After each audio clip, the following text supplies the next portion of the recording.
welcome back to another episode of the I Didn't Read Your Book podcast. I am Lutch, your host, and today we are going to be talking about Rising Above My Fears on My Wings of Faith.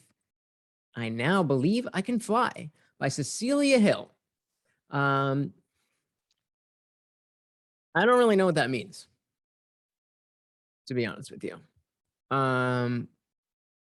And it's got a rather vague landscape picture. I don't know. It doesn't give me much to go on. I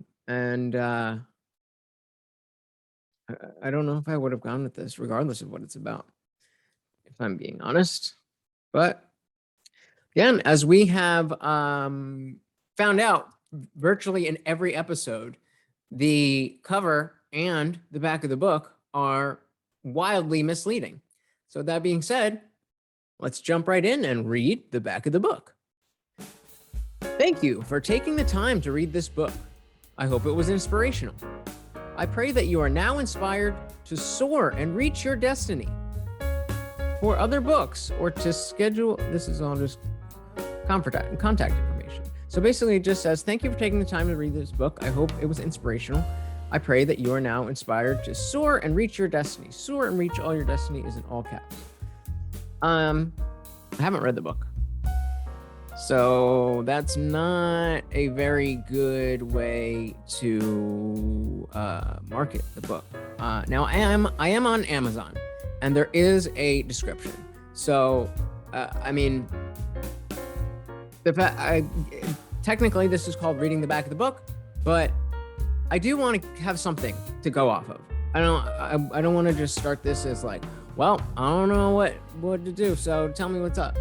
That could be a little bit of a hostile beginning, and I don't want to start that way. So the Amazon description reads, this book will help you start your journey of self-care.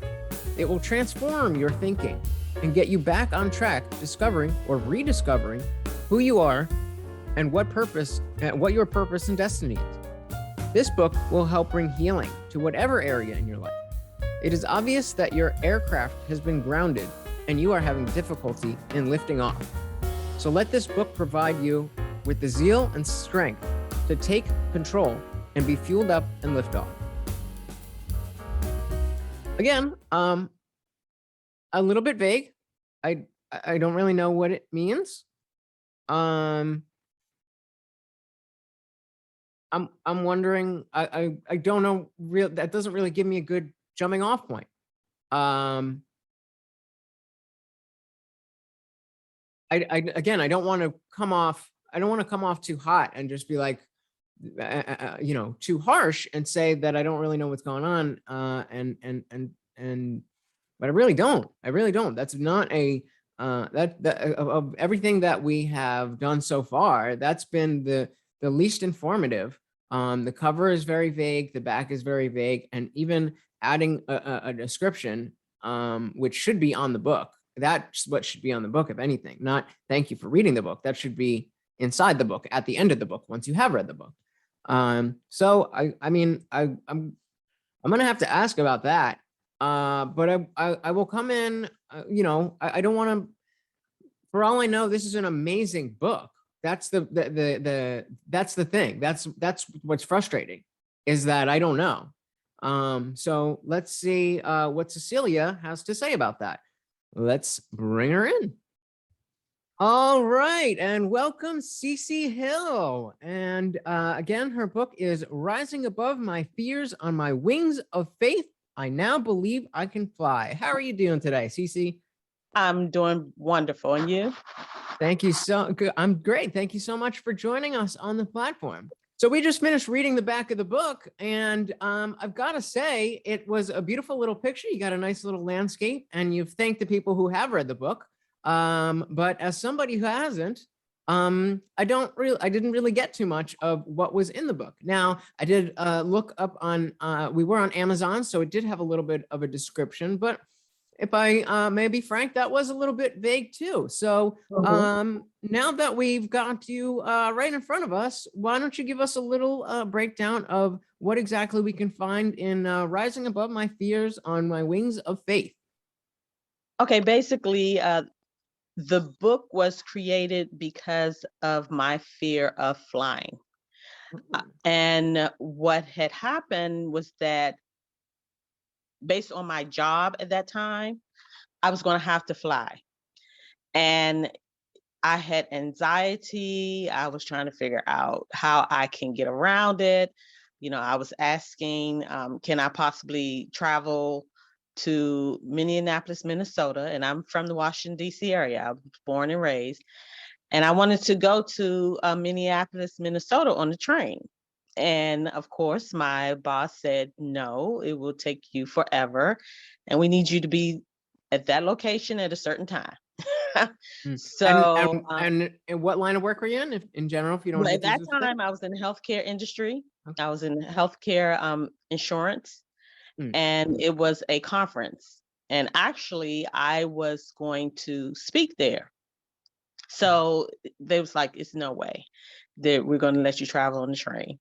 So, I had to kind of boss up, but it took a lot for me to get myself in the right mindset to actually fly, especially being my first time flying I was solo gonna by ask. myself.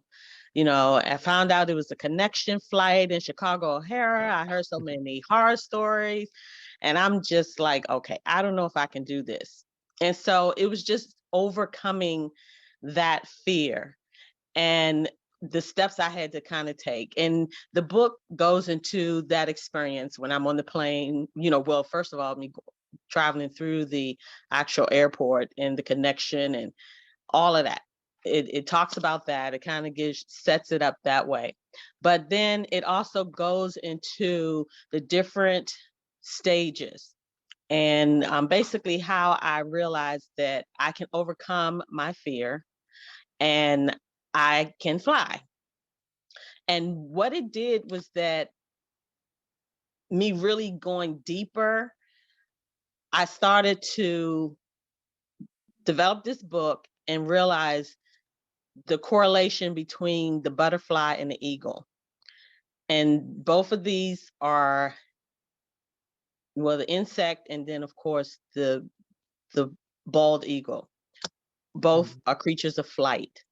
Mhm. And just understanding the whole process of flight helped me to overcome and realize that now I can fly. I can do whatever it is. I can reach my destiny. I can overcome whatever fear stands in my way because I have the steps now. So the I know the actual process. So the actual physics of how anything from an insect to a bird flies helped you overcome the fear of flying on an airplane. Right. And Oh, wow. understanding and also understanding the like the butterfly, the state, being in a state of a butterfly state, I'll say, or being in an eagle state of mind. The butterfly generally lives for about 90 days. And also, of course, the bald eagle, they can fly through a storm and, feathers may get a little ruffled, but they manage through the storm. So just understanding me being that butterfly state where I'm anxious, um, knowing that if I stay in this state too long, mentally I won't survive. Like I said, a butterfly only lasts usually about 90 days. That's kind of So like their even lifespan. so even though the butterfly is flying, the butterfly is the state of mind that you don't want to be in. The eagle is the state of mind that you do want to be in. Exactly. Exactly. Gotcha. Gotcha. Exactly. And Because so that's what's going to push you through and get where gotcha. you need to go. Gotcha. So when you say you had a fear of flying, I'd been on planes since I was a little kid, so it just was something I grew up with. And I mean, obviously, I understand why that would be something that we fear. I mean, humans we're not evolved for that. Right. Was it in your case, was it something specific, like the plane going down or getting or something like that, or was it just a general, I don't like this, I get anxiety over it in general? Plane going down. Also, neither one of my parents. Well, my father had flown because he was in the army, but he did not prescribe to that. He didn't like it, and my mother never flew at all. And Hmm. she always said because she believed that the plane was going to drive out the sky. And so with that, kind of being in my psyche, oh, the plane could drop out the sky, you know, it was like, okay, well, I don't want to be in that plane that drops out the sky. So Gotcha. even And now knowing that a plane won't just drop out of the sky probably helps you out. yes, Gotcha. exactly. Gotcha. And I didn't even go to my like in 12th grade, we had a class trip and it was going to the Bahamas. Well, I was like, I'm not going because if there's no other way for me to get there, if we have to fly, I'm not going. So Oh what I no. did is I created my own uh trip. And I had I had my god sister, another friend of mine's, and also another young lady that was in the same grade and same school as me. And we I just set up a whole trip in Ocean City. And Doing we bad all by yourself, right? hey, and we drove there, no flight needed. Gotcha. And is it accurate to say that this book is an accounting of your process, both physically going through the airport, getting on the plane, all that stuff, as well as your mental processes of first finding out that you've got to go on a plane and dealing with that up until the day that it actually has to become real, and then that all of that is something that can be applied to people's lives in different areas. Is that Definitely, definitely. And because actually the table of contents, the different chapters, is you start off with the introduction, of course, that talks about my fear of flying, but then it talks about the beginning. And then the beginning also goes back to even just the beginning of our development as humans, starting in the beginning, just like the butterfly is in the chrysalis. Um, I go through all of that process. Then it's the emerge, we emerge, and then we're equipped. We're equipped to do what we need to do. We have everything we need within us to accomplish and reach our destiny. And then that's when we come to, I now believe I can fly, because we've gone through the beginning, we've emerged, now we're equipped, and now we can do what we need to do to get where we're trying to go. And then we have the final test, and there's like a little exercise in the back. Well, really, after each chapter, it is something that you go through, and I call that what we call the R7 process. And you kind of like go through that and ask yourself certain questions in relation to the chapter and what you just read, so that we can move on to the next level. And Hmm. then in the back, when we call it our final test, it's actually a plane. It's a picture of a plane, but then it has different components to it. And this plane, it says this plane represents you. And it's basically saying what is your destination, where you're trying to go. And then, it tells you all the components of the plane, but then it is this what you actually sent me says, earlier? yes. And So I could, then it yeah, I could throw this up on the screen, so it'll be on the screen. People can see it right now. exactly. And then it will ask you certain things for you to list. Like what is your fuel? What is, fueling you to get where you need to go? Who are the passengers? Is it doubt? Is it fear? Or is it actually people that are holding you back from reaching your destination? What is the thrust? That's the jet engine. So it kind of breaks down the components of the actual plane, but then it relates to where you are, who you are, who is the pilot of your plane. Have you given control over to someone else, or are you that pilot? And are Interesting. you having to throw over some baggage, if it's Mhm. or get rid of some people because you know there's a capacity for a Right. plane to Right. lift. And so what is the baggage on there? Have you over um has it been over exceeded as far as the baggage? Mm. So it really kind of goes kind of deep into you reevaluating you and your fears and how to overcome to reach your destiny. Oh, so that, yeah, I was gonna say, yeah, the metaphor of the plane for any kind of fear really goes pretty deep. And so, is it specifically about things that are around fear, or is it more generally just about accomplishing things It's it's kind of around fear, but you know, a lot of times it's fear that that holds us holds you back from back? Right, accomplishing what right. we want to accomplish Gotcha, or reaching gotcha. that destiny. So what was it like when you first found out that they were like, "Hey, you got to go to what'd you say, St. Louis, No, Minnesota, Minneapolis. Minnesota?" When they said you got to go to Minnesota, what was that? What was finding that like? I was not happy. And like I said, I mean, I went into my boss's office, I know at least twice a day prior to them actually getting the ticket. And first, you know, they was like, "Oh, well, you know, we need you to get the ticket." And I'm like, "Look, if you're waiting on me to actually purchase the plane ticket, it's not happening. I'm going to get a You train need a ticket." So, ticket. Send me a car. I want first right. class. Yes, you know. Did you at least get business Um, class? well, at that time, no, it was regular. But you know, the thing about it is that they gave me a window seat, and I'm like, "Look, I'm trying to tell you all I want to go on a train, and you're going to give me a window seat on my first flight Just on to a rub it plane? in. Yeah, really?" And it was like, oh my goodness. And so it was just, you know, even the stewardess was kind of concerned Oh, for me. really? I was really having a hard time, really. So even your process throughout between the time you found out and getting onto the plane, um that process of overcoming the fear hadn't well, I mean, you tell me, is it that you kind of overestimated how ready you'd be, or was it not until later in hindsight did you see how this was a good metaphor for this? It was more so hindsight. It was Gotcha. more so hindsight.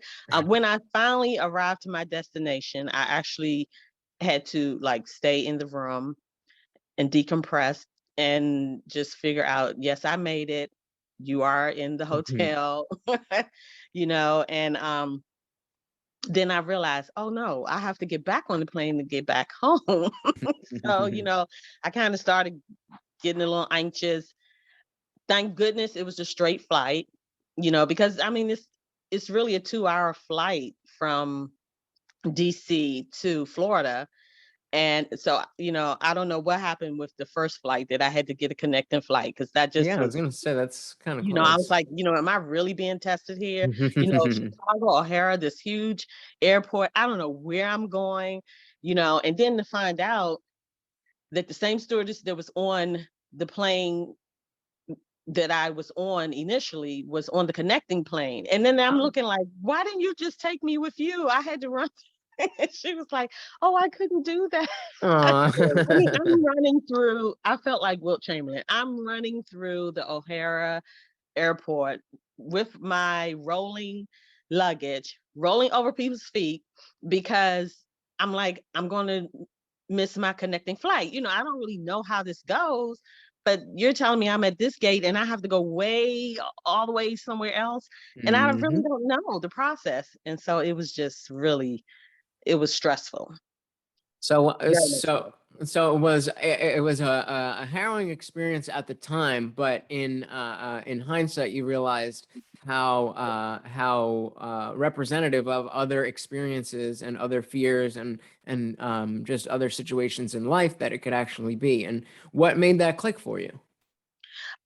It finally clicked for me, I believe, when I got back home. And I realized, you know, you're going to have to really get past this because some of the things that in your career, you're going to have to fly.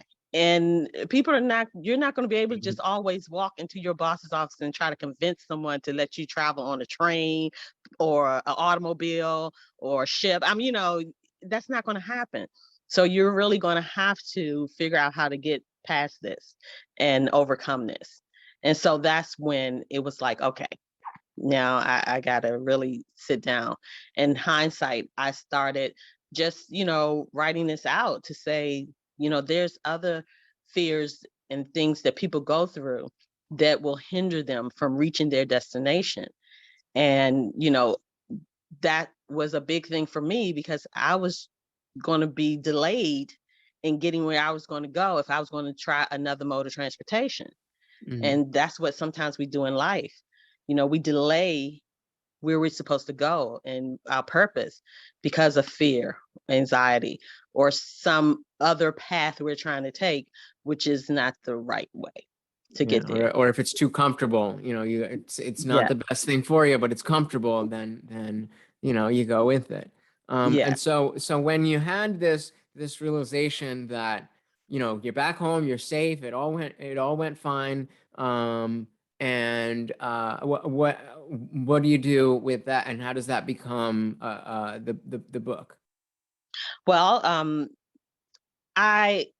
where I was working in the healthcare industry, it was actually what they call a Medicaid HMO.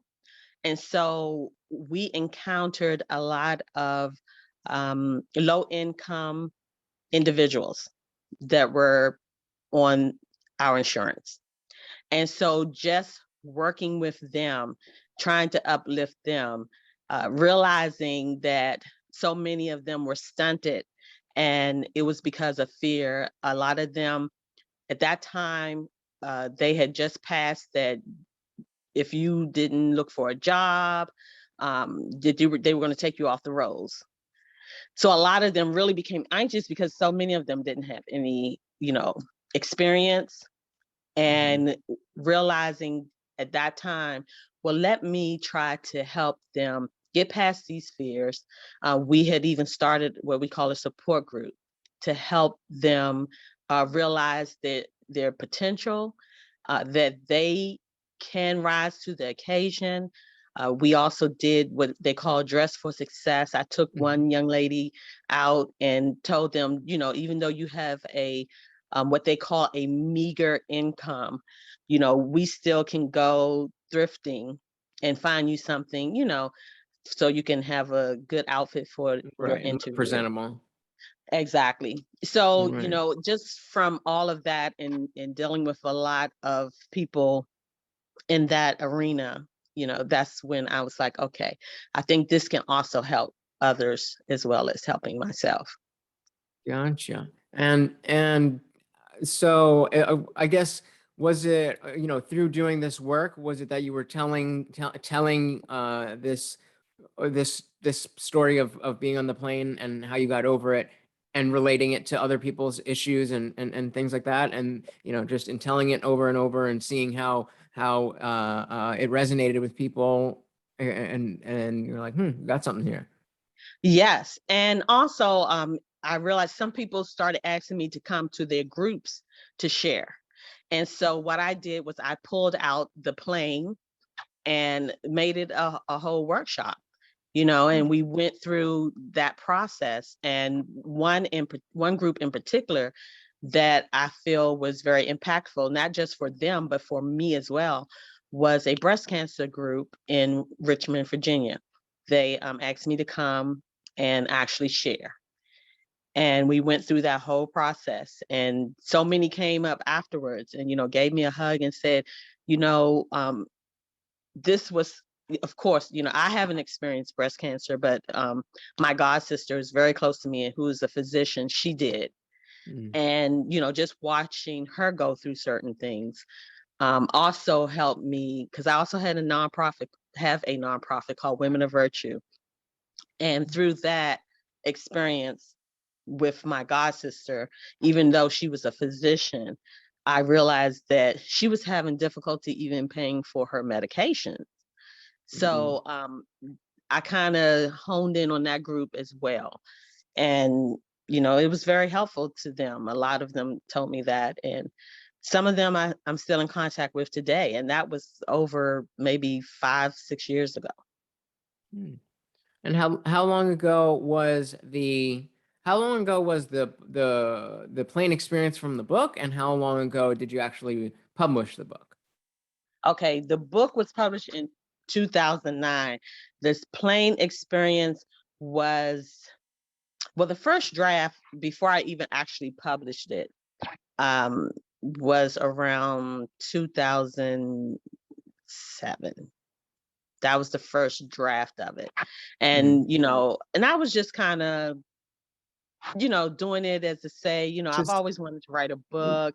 I've written so many things for companies, and so I've kind of been a why not? writer, Right, more so like a technical writer.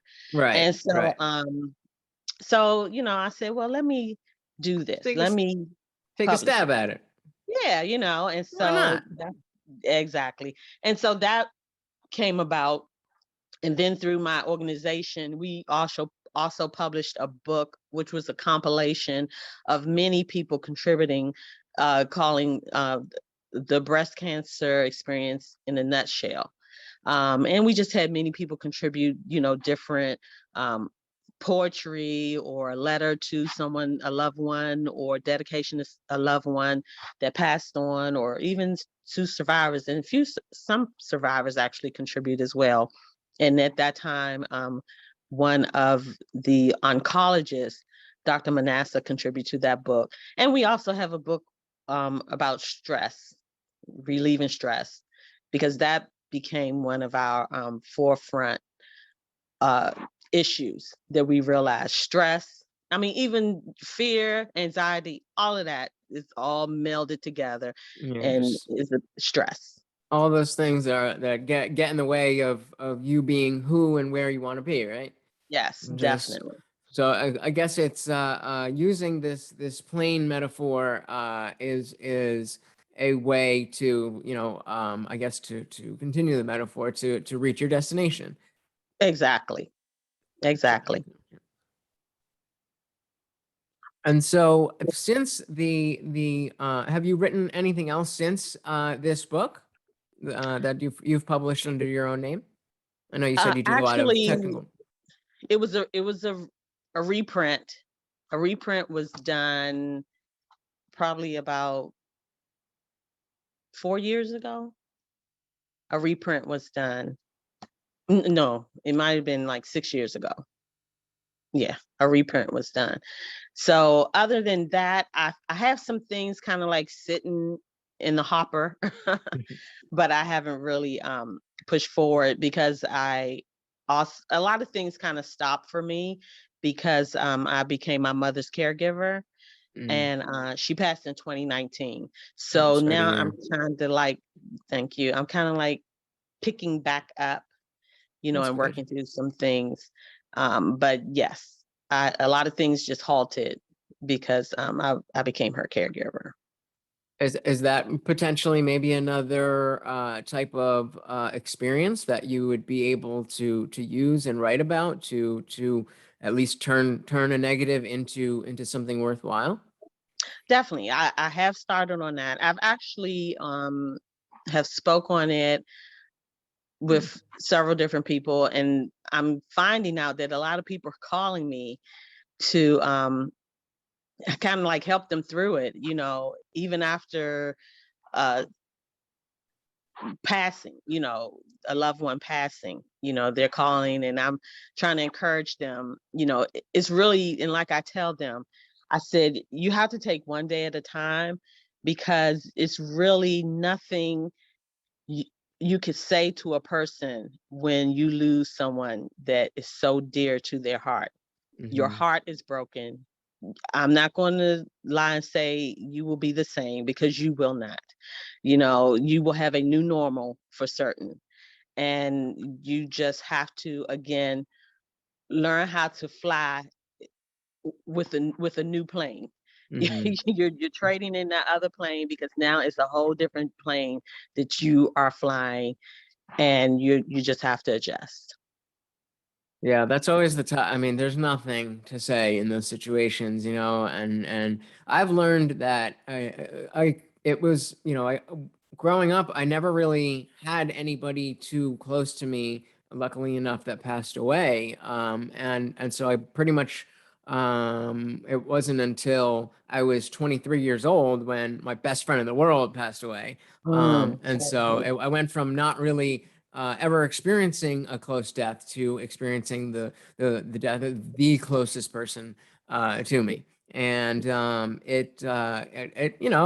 everybody had tried to say something, and they knew how hard I took it, and it's just Mhm. there's nothing you can say.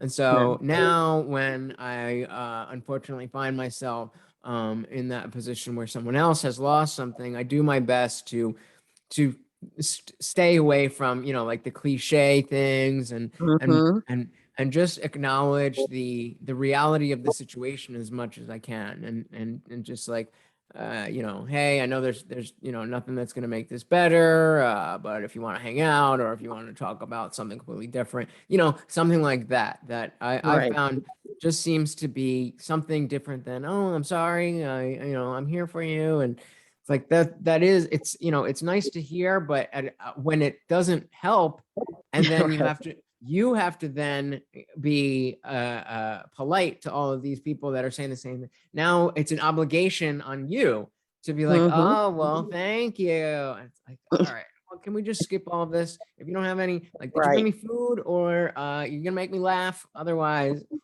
Yeah, exactly. And my father passed 2 days before my 30th birthday. And I was like, wow, what a gift, I'm like, really, that kind of shook me a little. But I had my mom, I'm an only child. And so me and my mom, we got through that. And then of course, she passed away, and me as her caregiver. And we were, people always know we were tight as thieves. You saw her, you saw me, you saw me, you saw her. She was my biggest supporter. um every event that my organization did, she was there. I made sure she was there. So it's a major adjustment. But again, and that's when I started rereading my own book, to help me get through even that, just to a point that now I'm able to really come back into some of the things that I was doing prior to halting everything. hmm. So what kind of things, upon rereading your own work, stands out to you, given you wrote it and you know what's in it? One thing was that I was letting grief kind of overtake me. Mhm. So I started letting grief fly my plane, put it like that. And so I had to realize that, yes, I am going to grieve. My heart is broken. Um, I mean, but I started thinking, there are other people who have lost loved ones, and they're still here. They survived through it. And so I'm like, okay, I looked at it as my plane had lost altitude, and I needed to hit talk to someone in the control tower to say, help me. I need to get back And to cruising altitude. exactly. And, Gotcha. and I even at that time, well, actually, probably last year, I even sought grief counseling. Mhm. You have to understand the tools and the resources that are there for you, and you need to use them. I've always been the one that everyone has come to. So, I was trying to be, stoic, and I'm strong, and I can, but I just had to let all of that go, I don't and blame you. realize that, I needed to go to grief counseling, and Mhm. that also helped as well. Was that difficult to come to terms with, or were you fine with saying, "Hey, this is just a tool I need, and I'm going to use it." Like, just if I had to nail the hammer in, I would use a hammer. Or was it It something was that? difficult to come to terms with Mm, because, like I said, I was the one that everyone always came to. So for me to, and I've always been a counselor, and so for me to say, "Oh wow, you know, I really need help through this," like I said, when my father passed, me and my mom was there to work through, and I have close friends and people, but it's just different, when they're just you're only people. child. Yeah, and you're Yeah, only child, and I even started feeling like I was an orphan. Because it's like I don't have any parents here on earth, but then also I had to realize that they live in my heart and they are watching over me. And, my mom would want me to carry on doing and living, And I found out that definitely. she had actually spoke to my godmother. And her concern was, Cecilia's still young. And, you know, at times she felt like she was a burden because I was not going to put her in a nursing home. And I would say, no, Mm. you know, me and you, my mother and I tag team when my grandmother was bedridden when I was 19. So I was like, no, you have done so much for so many people. And I'm just going to do what I have to do. Good thing I have had a great job that understood, but I really did I was able to catch up on my work to the point that it didn't fail. I didn't fail in that area when I needed to do what I needed to do for my mom. That's noble. A lot of Mhm, people, I mean, I don't necessarily have that type of relationship with my mom. mhm. So, I really don't know what I would do if I were in that situation. I'm not an only child either. I have an older brother and a younger sister. Um, so I can't necessarily speak to that directly, but it is all too easy just to send our parents off to a nursing home when they get to be what some would call a burden. And it's really a noble thing to make such a commitment to your family when they need you. Yeah, it was really like a no-brainer to me. And and I would have to tell her sometimes because sometimes I'm up through the night and I'm having to get up in the morning, to go to work, or sometimes I would work from home. My job was kind enough, and if she was inpatient, I stayed in the hospital with her Mm. because I just didn't. A I real stayed ride in or her. die. Yeah, I didn't want her to feel alone or be alone, and that's just how we carried it. And so Mm. That's beautiful. I'm sure she was a lovely, lovely woman. she really was. Well, rest in Yes, peace. yes. So getting back to the book, have you, I assume you've flown since 2007, was it 2006? Yes, I've flown. I even went to Bahamas, so I did get to go to Oh, Bahamas. you got your Bahamas trip. Yes. Now Awesome. that little plane I was on in Bahamas was quite interesting. But yes, I've been to Arizona, San Francisco, Kansas. So I've been several places on the plane after that, and most of these places was job related. So that's why I knew I really needed to get past whatever I was dealing with and know that I could fly. And so was it from, you said in hindsight after the first flight that you realized, okay, this is something that, I need to get figured out.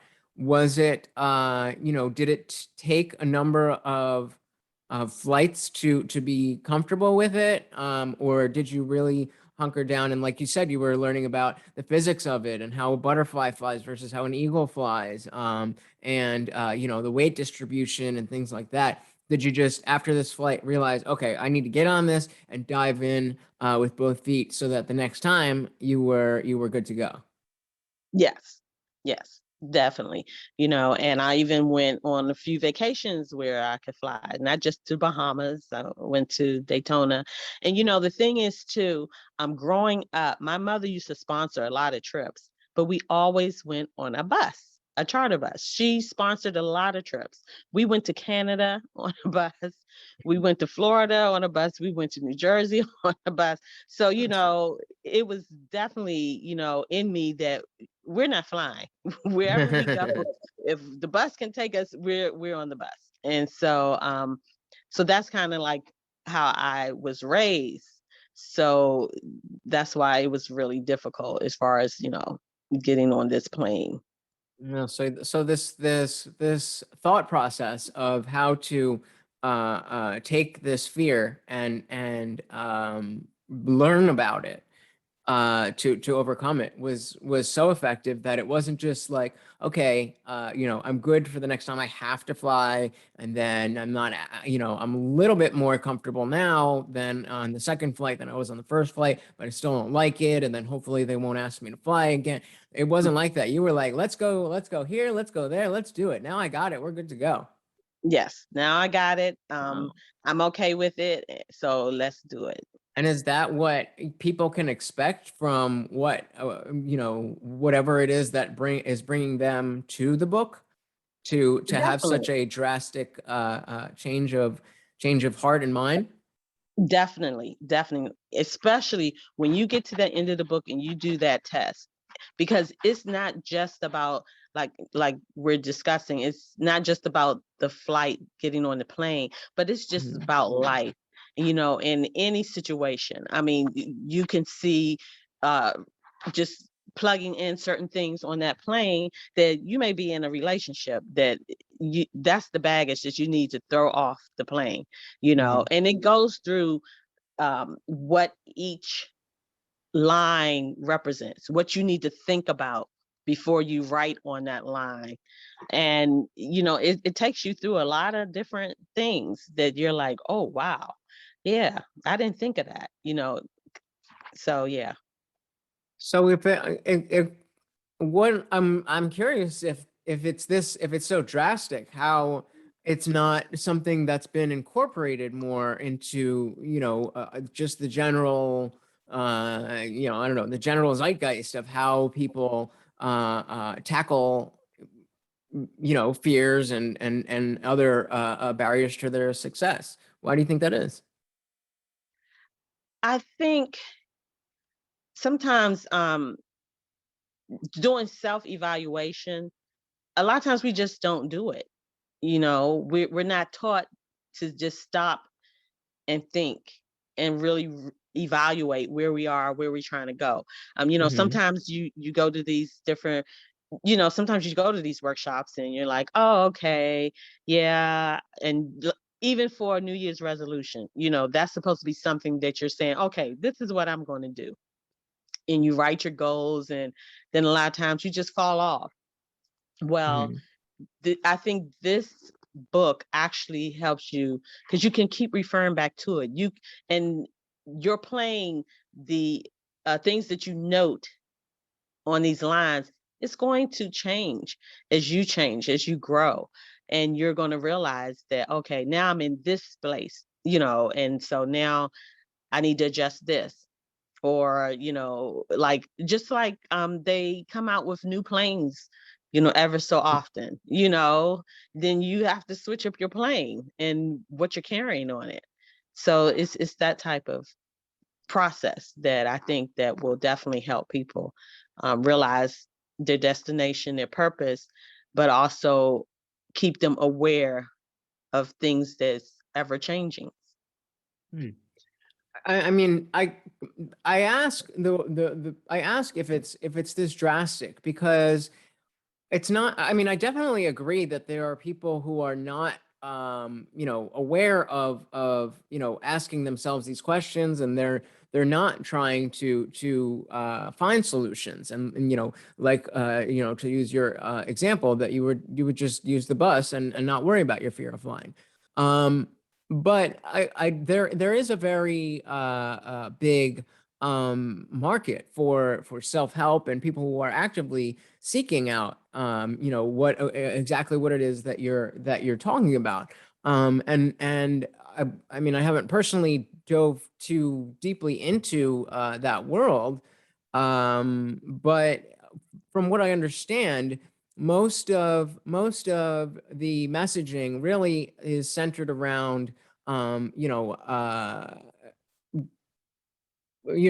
mean, definitely asking yourself these questions, but then also, just figuring out your goals and putting in the work. It's that people are always looking for a shortcut, and people are always looking for a magic answer, and there is none, Right. and that you've just got to put the work in.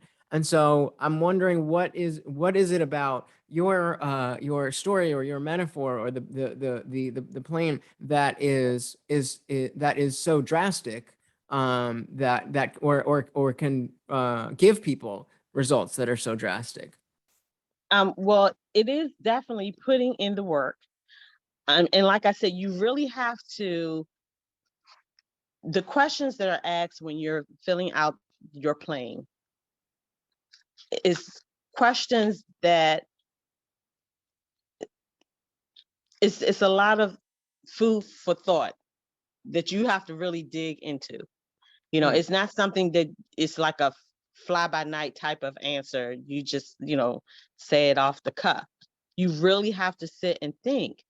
And that's part of putting in the work, So can you give us and can you like, give us a little sneak peek of a type of question that would cause well, us to okay, be this contemplative? okay, say for instance, we have the plane and on it it asks, who are your passengers? Hmm. Okay, so this is something that you will have to say. Okay, we would say that some passengers belong there because you have been assigned to encourage, protect, teach, motivate, show them love, or maybe help them get to their destination. Okay, they may be on board to help you get to the next level, but also it's not just people. The passengers on your plane could be your talents, your gifts, but then there are stowaways, vagabonds, hijackers, and thieves to steal and destroy your plane or hijack it. So you have to be clear of who you are letting onto your plane, which is into your life.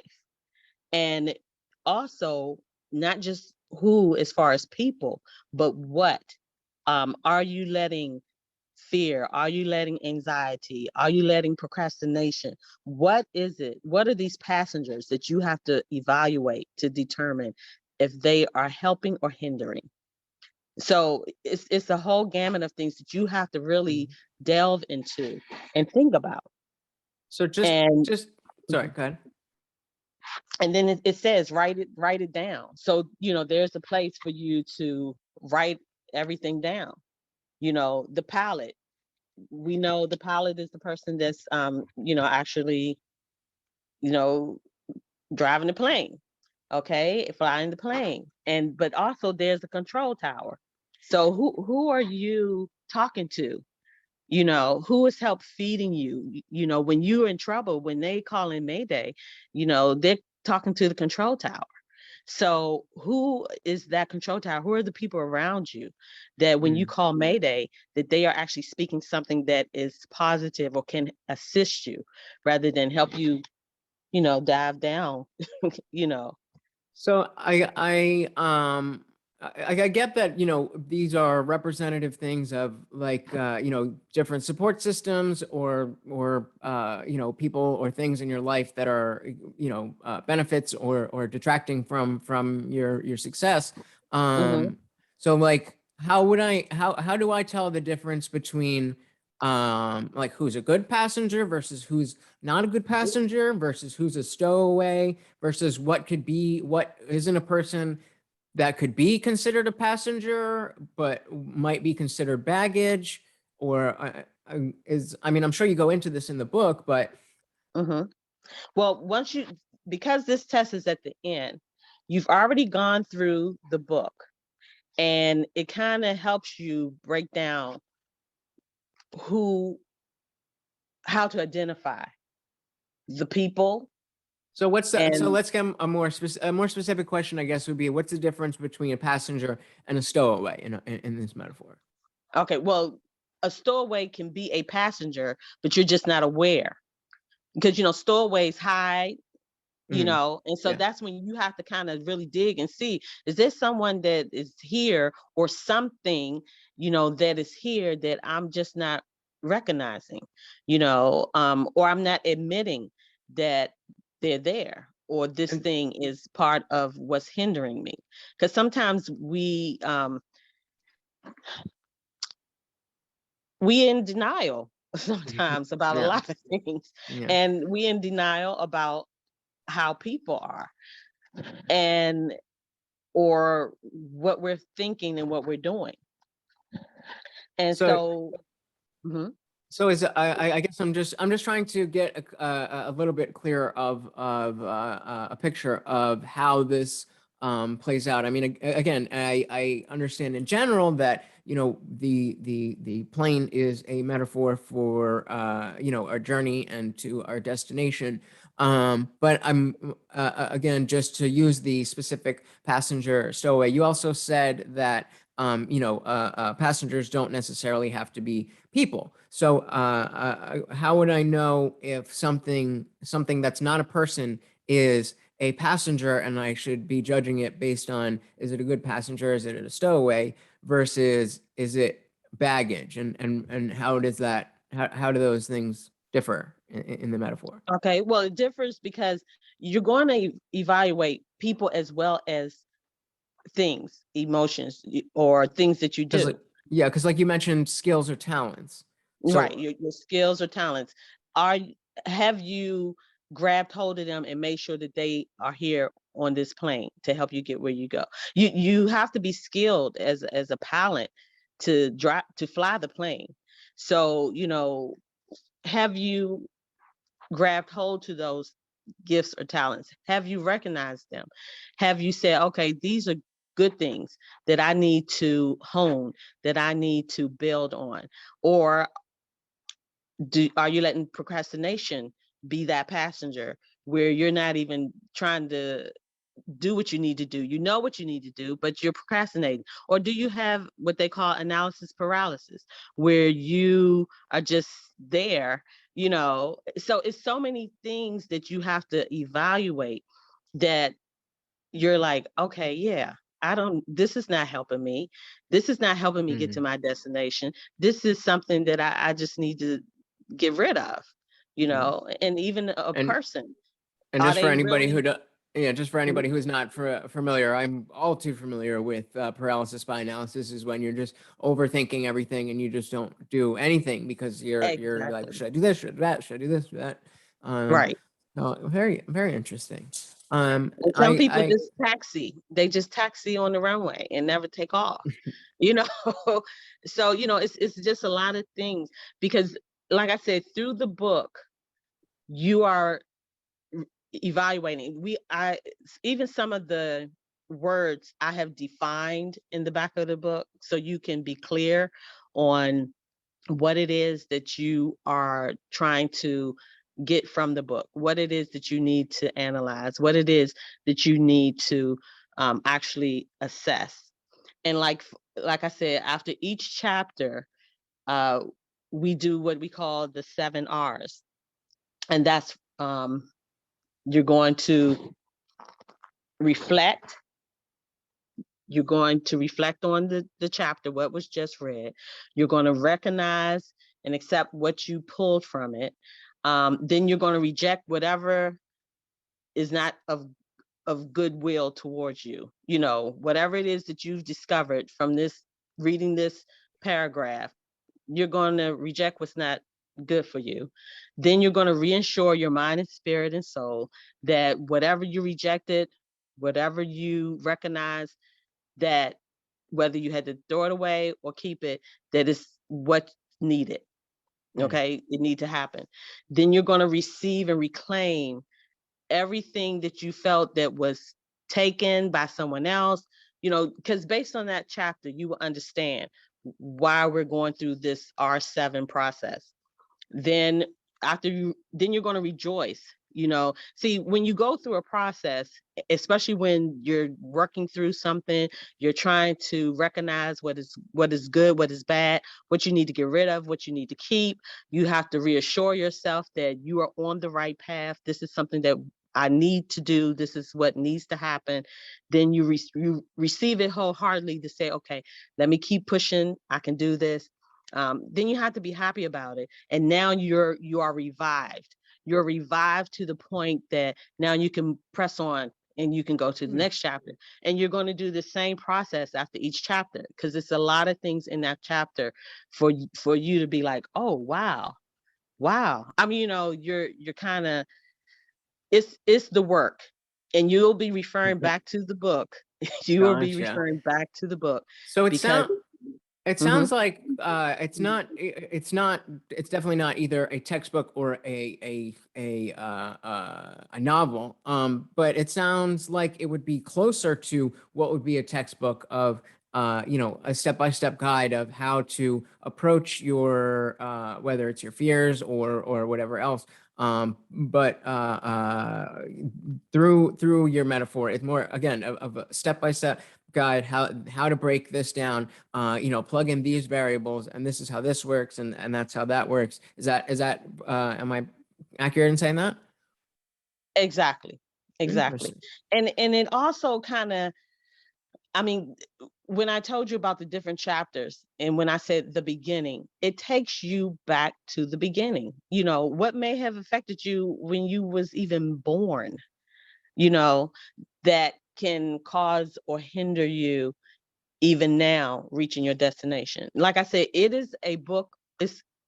It's work. It's work. I mean, and it's something that if you really are trying to get where you're trying to go and really deal with some things, it's a book that you would want to read Interesting. and have on the shelf. And so if there's something, if you could boil the maybe either the metaphor itself or the core theme of the metaphor, or if you could boil the book down to something that someone who's listening to this is interested, but they're not quite sure, what would you tell them that would put them over the edge and be like, oh, okay, she's got the answers that I'm looking for. What it is that it is a book that is going to help you reach your destination and your purpose. It's going to help you to evaluate where you are, let me put it like this, where you have been, where you are, and where you're going. And it's giving you the tools to do the work to get from the beginning to where you're going. Oh, oh. Well, we've been going for about an hour, and I think as much as I can without actually reading the book, and the viewers will have seen the whatever it was, the actual plain picture that you sent me, but I haven't. So I don't know what else to ask about without having read it. But I do feel like it seems like you've got this. You've put a lot of time into breaking down how this experience was analogous to not just other people's fears, but a lot of experiences that other people have that hold them back from whatever it may be. And you've broken it down into well, okay, the control tower for me was, for you it's this, and the passengers for this, it was passengers on the plane, but for you it's this, and so on and so forth. So it sounds like if you're struggling with overcoming a fear, or trying to get back to work, or trying to fix a relationship, or any of these kinds of things, it sounds like Cece's book will definitely help you out. Thank you so much for joining me on the platform. If there is anything, the name of the book and social media, any websites, you had mentioned the Women of Virtue. Anything that you'd want to plug, the floor is yours. First, I want to say thank you to you. I really appreciate you for even considering bringing me on your platform. And let me say my website. It's Ceciles, CECILES .biz. And my Instagram is at CHILLS as in Sam, HLL. And there in my bio is a link that will take you to all of my other social media outlets. Perfect. And all that stuff will be linked down below. So please go check out any and all of it. Cece, again, thank you so much for coming on and, introducing us to this plane metaphor. I'm sure there's a lot of people who not only have a fear of flying, but have something in mind that they're like, okay, I would really like to be able to conquer this. And it sounds like you've got some answers for them. So again, thank you so much for coming, and I hope you have a great night. Thank you, you as well. Take care now. You too. All right. I just want to email her. I'm looking behind, pulling back the curtain. Usually when we say bye, I'll just stop recording, and then the author and I will say our goodbyes and thank yous and anything else that might come up. I gotta be honest. I would love to believe that she has the magic answers. But I'm worried of how generalizable this metaphor is. Again, I didn't see whatever picture that I put up. I will have done it after I'm recording this, obviously. But I do think that there is, I like analogies in general. So I do think that if the analogy really is something that is very well broken down and therefore is relatable to a lot of people and a lot of different situations, then I do think it could be helpful. I wish we could have gotten a little bit more about how her real life story of being scared of flying informed sparked a line of thinking for her and something along those lines. Again, we by judging the book by its cover and reading the back of the book, we're finding that we just don't get very much from it. But we were able to get a peek into to Cece's mind and see how she took that experience and used it to be something positive. She's saying she does a lot of workshops and she works with a lot of people, and it came from the fact that she was telling it a lot. So is it a something that is going to go down in philosophy as some amazing analogy that can be blanketed onto anything that will give humans the power to overcome anything? I'm doubtful, but again, I have not read the book. I do think that it is way too common that people don't even try to conquer their fears like that, and whether they be phobia type fears or just the fear of rejection or something like fear of failing to succeed, so you don't even try, whatever the context may be. I do think that if you are someone who is not doing that kind of thinking at all, that sparking this type of food for thought, as she puts it, will definitely be helpful. But I don't, I didn't really hear too much that was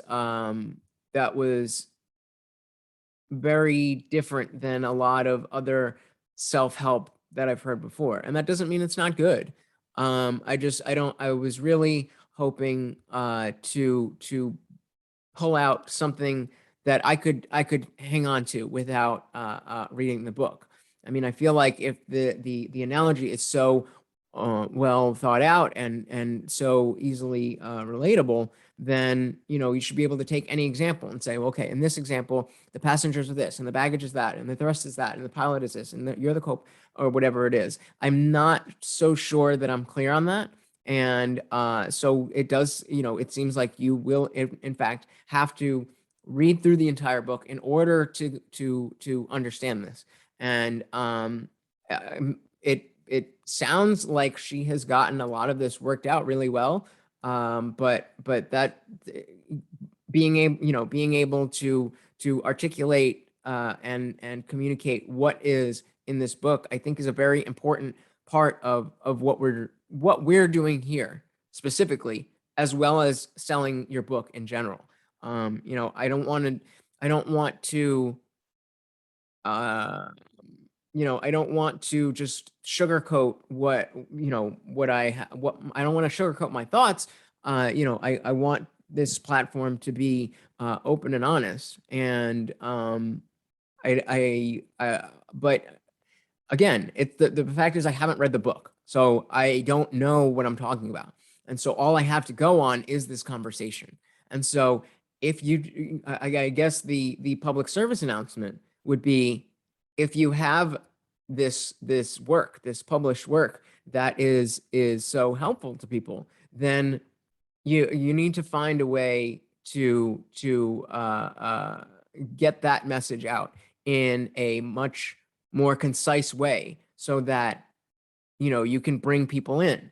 A lot of a lot of the conversations we've had, again, I go in with every and again, I go in every episode knowing nothing about the book at all. I get the email with the cover, but I don't even look at it before I look at it with you guys. So if I'm a person who's dealing with fear and not a fear of flying, I'm gonna look at that book and think that's not for me.